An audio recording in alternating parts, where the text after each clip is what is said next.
We are on scene tonight with new body cam video from San Diego Harbor Police showing the dangers that officers face every day, even at their own headquarters. In video released just last week, 29-year-old Eric Medina walked up to a call box and tried to get a dispatcher's attention. Harbor Police, this is David. Yeah, hello. I was wondering if you could help me right here outside the car. Yeah, what can we do for you? Sir, what do you need? Medina walked away as the dispatcher was trying to get more information. Officer James McMaster walked out to talk to Medina, who had moved his car from the parking lot to the front of the building.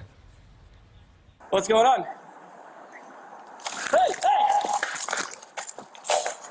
He's got a gun. He's got a gun. Put your hands up. Put your hands up now.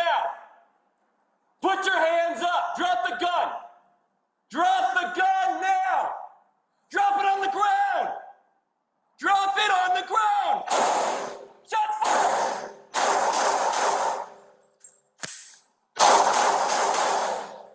Shots fired. Shots fired. Drop the gun. Get your hands up. Drop the gun.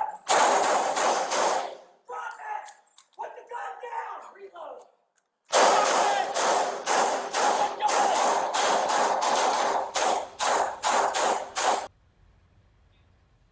As the officer walked outside, Medina held a handgun outside the car window, pointed the weapon at McMaster, who gave multiple commands for the suspect to put his hands up and drop the weapon. When the suspect refused to drop the gun, the officer fired. Sergeant and lieutenant also arrived and opened fire. Medina was hit several times. Officers saw he had dropped the gun. They moved in and arrested him. They gave him first aid and applied multiple tourniquets until paramedics arrived. Medina was taken to the hospital in critical condition. He survived his injuries and is now in jail, charged with 2 counts of assault with a deadly weapon on a police officer. Medina is being held without bail and is due back in court on May 11th. Medina's gun was found in his car with a live round in the chamber and a spent casing in the barrel. Joining me now is Gary McNamara, a retired police chief in Fairfield, Connecticut. Chief, thanks so much for coming on the show. Appreciate it. All right, so what did the ballistics that they find there tell us about what happened? Well, I mean, he certainly had ammunition in the gun, so he was intent on engaging the officers. And I think it's a little trying to determine whether or not he actually fired that weapon. During the video, you see the officer engage the subject in a firefight, and it's not really clear whether or not Medina actually shot first. But clearly, whatever it was that caused the officer to go from that cover position to start engaging Mr. Medina, something triggered that to feel that the officer had to use deadly force.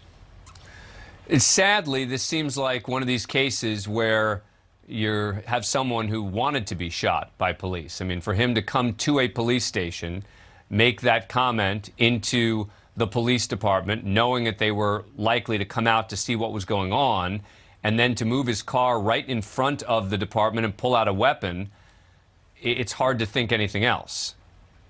Yeah, I mean, Dan, every day in this country, people go to police stations. They go there because they're safe, and normally you go there to have an interaction or report a crime.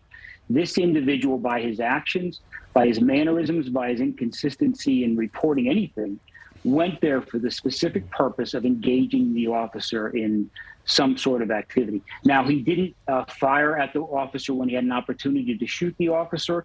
He fired maybe once, maybe he didn't. But clearly the individual, in all indications are that the individual came there with a firearm with the intent of engaging the officer and have the officer kill him or seriously injure him.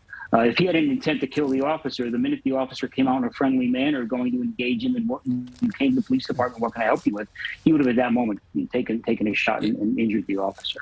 You know, I've talked about this before, but what people don't discuss enough is the trauma now for those officers who fired that weapon, who were forced to fire in that kind of situation, that people don't talk enough about the psychological trauma there is for the officer, most of whom have never fired a weapon in the line of duty before, involved in a situation like this. They don't. They don't talk enough about the officer's stress levels. Now, any officer going to and from that police department is going to be concerned about it. Any officer around the country that sees that, they're going to raise their level of stress. The officer's family members, wives, children, mothers and fathers who have to be concerned now with their loved ones going out and going back on the job. There is a whole level of trauma that around this 3-minute video that we sometimes, to your point, we miss the point of that. Yep. And I've talked to many officers who've been involved in officer-involved shootings, and they'll tell you what an impact it has psychologically on them. Gary McNamara, thank you so much for coming on the show. Appreciate it. Thank you, Dan. Thank you for watching. Click the red subscribe button below so you can get more of NewsNation's fact-driven, unbiased coverage.